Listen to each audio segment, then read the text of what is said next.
Assalamualaikum warahmatullahi wabarakatuh. Perkenalkan, saya Nadila Apriliza. Di sini saya akan mempresentasikan forum berbicara kritis. Nah, langsung saja, di mana terdapat dua komponen, yaitu ada komponen pertama yaitu ada perbandingan forum berbicara kritis, dan komponen kedua yaitu ada kegiatan ilmiah. Untuk komponen yang pertama yaitu ada 6 forum berbicara kritis, definisi dan tujuan, di mana diskusi yang pertama yaitu ada diskusi panel. Diskusi panel ini adalah kegiatan pertukaran gagasan yang dilakukan oleh beberapa panelis untuk menyelesaikan suatu masalah dari pandangan mereka masing-masing. Nah, tujuannya itu adalah untuk memberikan informasi dan fakta-fakta dari suatu masalah. Yang kedua yaitu ada seminar. Seminar ini adalah forum akademik untuk membahas suatu topik secara mendalam yang dibimbing oleh ahli dosen. Nah, tujuan seminar ini adalah untuk menyampaikan suatu pendapat tentang topik tertentu kepada para peserta. Yang ketiga yaitu ada konferensi, di mana konferensi ini adalah pertemuan untuk bertukar pendapat dan pengalaman mengenai suatu topik tertentu. Tujuannya itu adalah memfasilitasi pertukaran pengetahuan dan ide antara para ahli dan peserta. Yang keempat itu ada simposium, di mana simposium ini adalah pertemuan dengan beberapa pembicara untuk menyampaikan gagasan singkat mengenai satu topik tertentu. Simposium ini bertujuan untuk memfasilitasi pertukaran pengetahuan dan informasi. Nah, yang kelima ada kolokium, di mana kolokium ini merupakan forum akademik yang biasanya digunakan untuk mempresentasikan penelitian atau tugas akhir seperti skripsi. Tujuannya itu adalah untuk melatih kemampuan presentasi dan argumentasi ilmiah. Nah, yang terakhir yaitu ada debat, di mana debat ini adalah kegiatan adu argumen dari kedua tim, yaitu tim pro dan tim kontra. Nah, tujuan dari debat ini adalah untuk melatih berpikir kritis dan melatih berbicara di depan umum. Selanjutnya yaitu ada jumlah dan karakteristik peserta dari beberapa jenis-jenis forum tersebut. Yang pertama yaitu ada diskusi panel, di mana diskusi panel ini terdiri dari 3 sampai 6 orang panelis, 1 moderator dan audiens yang mendengarkan serta mengikuti diskusi.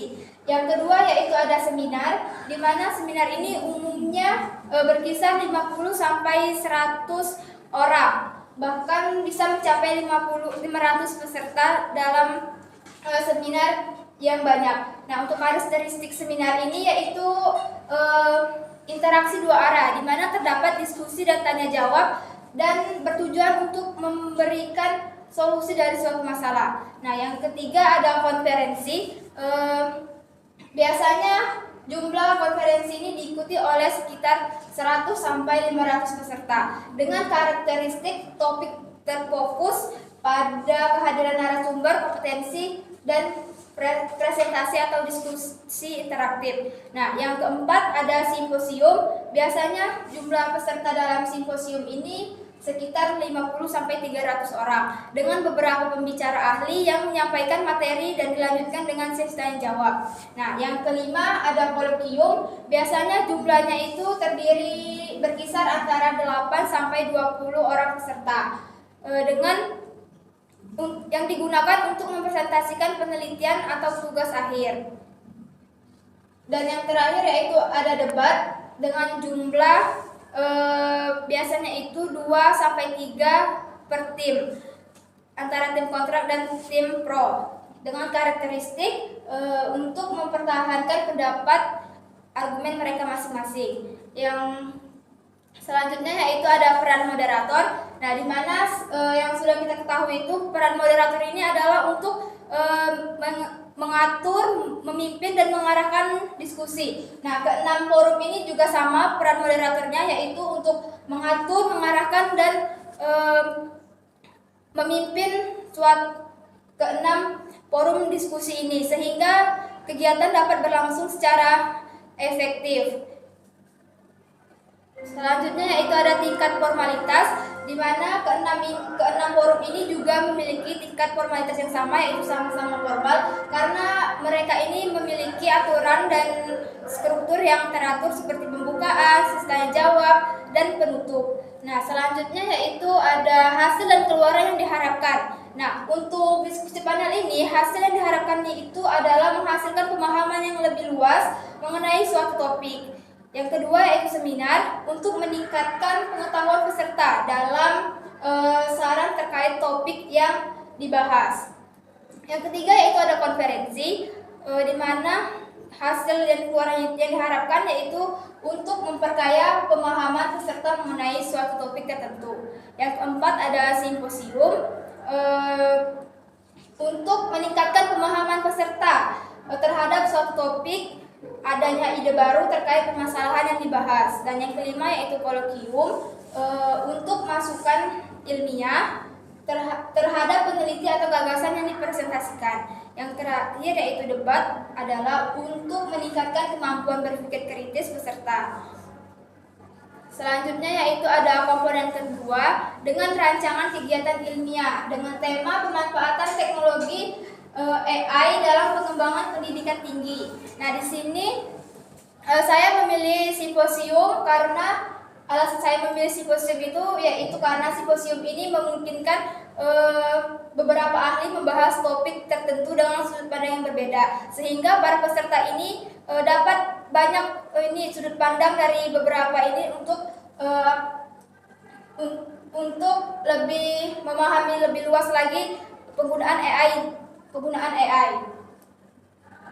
Selanjutnya struktur acara.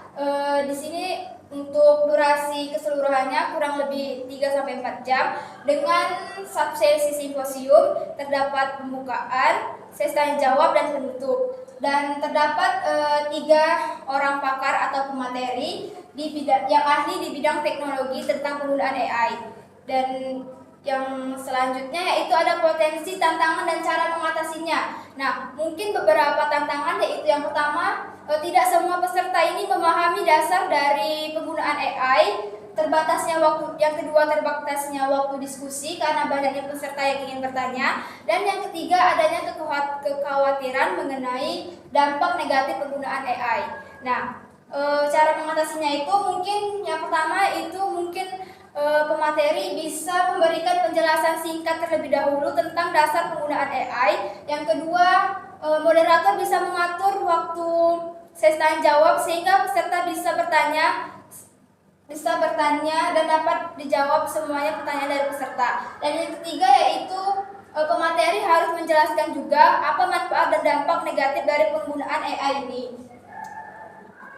Nah, untuk cara mengukur keberhasilan kegiatan ini, yang pertama yaitu bisa dilihat dari banyaknya peserta yang mengikuti simposium ini dari awal sampai akhir kegiatan. Yang kedua yaitu keaktifan peserta saat sesi tanya jawab, saat sesi diskusi dan tanya jawab. Dan yang ketiga yaitu hasil peserta yang menunjukkan pemahaman mereka mengenai penggunaan AI dalam tingkat pendidikan tinggi. Nah, yang terakhir yaitu peserta memperoleh pengetahuan baru yang dapat diterapkan dalam proses pembelajaran. Baiklah, terima kasih. Sekian presentasi dari saya. Saya akhiri. Wassalamualaikum warahmatullahi wabarakatuh.